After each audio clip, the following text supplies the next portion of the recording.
தேசத்தினுடைய ஜனாதிபதி Abraham Lincoln, நாம் நிறைய அவரை குறித்து நாம் படித்திருக்கிறோம். அவருடைய தகப்பனார் ஒரு விறகு வெட்டி நாம் அறிந்திருக்கிறோம். அவருடைய தாயார் மறிக்கும் பொழுது ஒன்றும் ஒரு இடத்துல இல்லை. அவர் ஒரு பைபிளை தான் அந்த ஆபிரகாம் லிங்கனுக்கு பரிசாய் கொடுத்தார்.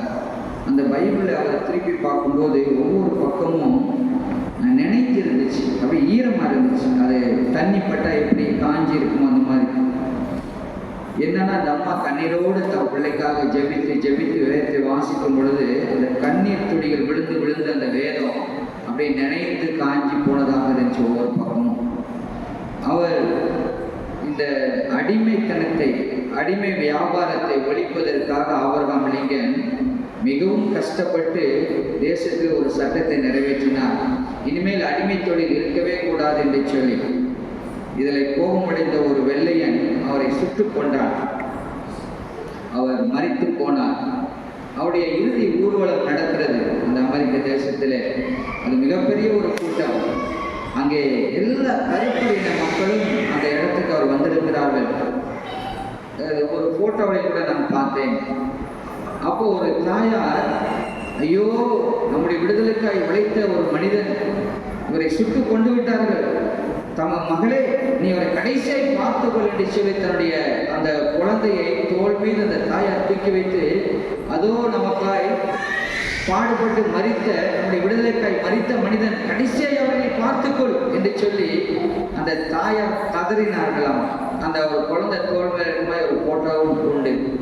நன்கு தெய்வ பிள்ளைகளே, மரணம் ஒருவேளை நாம் நினைக்கிற அது ஒரு தோல்வியாக தெரியலாம். இயேசுக்கு சிலுவையில் மரித்தது தோல்வி என்று சொல்லி, ஆனால் தோல்வி அல்ல, அது வெற்றி. இவ்விதமாய் ஆபிரகாம் லிங்கன் ஒருவேளை அன்றைக்கு மரித்தார், ஆனால் அவர் விடுதலையை உண்டாக்குனவராய் மரித்தார். அதே போல் இயேசு கிறிஸ்துவின் மரணமும் தோல்வி அல்ல, பாவத்திற்கு ஏற்படுத்தப்பட்ட ஒரு விமோசனம், ஒரு விடுதலை. அன்றைக்கு இன்றைக்கு வரைக்கும் அந்த கருப்பின மக்கள், நேற்றைய தினத்தில் ஒன்றை நான் பார்த்தேன். அந்த கருப்பர் இன மக்களை கொண்டு வந்து கட்டியிருப்பார்கள். கணவன் ஒரு வீட்டுக்கு வேலைக்கு செல்வார், மனைவி ஒரு வீட்டுக்கு வேலைக்கு செல்வார், பிள்ளைகள் ஒரு வீட்டுக்கு வேலைக்கு செல்வார்கள். குடும்பங்கள் சிதறிக்கப்பட்டு அவர் மனிதர்களாகவே நடத்தப்படவில்லை. இந்த அடிமை சண்டை ஒழிந்தது. இன்றைக்கு அவர்கள் விடுதலையாளர்களாக இருக்கிறார்கள். அதே போல் இயேசுவின் மரணம், கர்த்தருடைய தேவ பிள்ளைகளே, பாவத்துக்கு விமோசனம் உண்டாயிற்று, சட்டம் ஏற்றப்பட்டாயிற்று. இனிமேல் பாவத்தின் நிமித்தம் மனுக்குலத்தின் எந்த மகனும் மகளும் தண்டிக்கப்படக்கூடாது.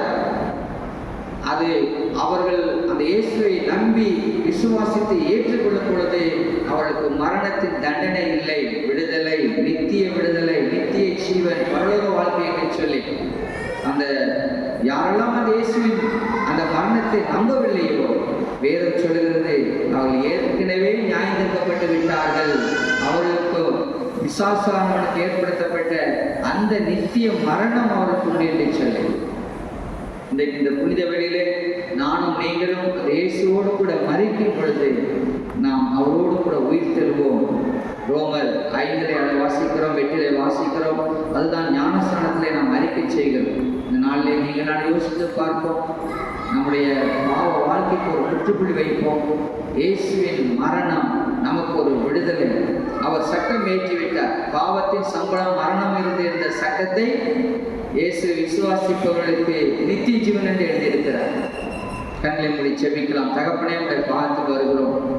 இந்த புனித வெள்ளியை நாங்கள் அனுசரிக்க எங்களுக்கு உதவி செய்து, நீர் மரணத்தை ஜெயித்து பாவத்தை ஒரு விமோசனத்தை ஏற்படுத்தினேன். இனிமேல் பாவத்தின் சம்பளம் மரணம் என்று அல்ல ராஜா, இயேசுவை விசுவாசிப்போருக்கோ நித்திய ஜீவன், பரலோக வாழ்க்கை. பாவத்தை இயேசுவின் இரத்தம் எங்களை கழுவி சுத்திகரித்து விட்டது என்று நாங்கள் விசுவாசிக்கிறோம். எங்களை தாழ்த்துகிறோம். உடைய கிருபையின் பராமரிப்பிலே எங்களை ஒப்புக் கொடுக்கிறோம். எல்லா நன்மைகளையும் ஆசீர்வாதத்தின் நாமத்தில் பெற்றுக்கொண்டோம் என்று நன்றி செலுத்துகிறோம். தியானத்தில் உதவி செய்த ஒவ்வொரு பிள்ளைகள், பாடலில் உதவி செய்த ஒவ்வொரு பிள்ளைகள், இன்றைக்கு ரிஃப்ரெஷ்மெண்ட்ல உதவி செய்த ஒவ்வொரு பிள்ளைகள் கர்த்தர் ஆசீர்வதிக்க ஜெபிக்கிறோம். இயேசுவின் மூலம் வேண்டிக் கொள்கிறோம் பிதாவே. ஆமென். ஆமென். நாம் எழுந்திருந்து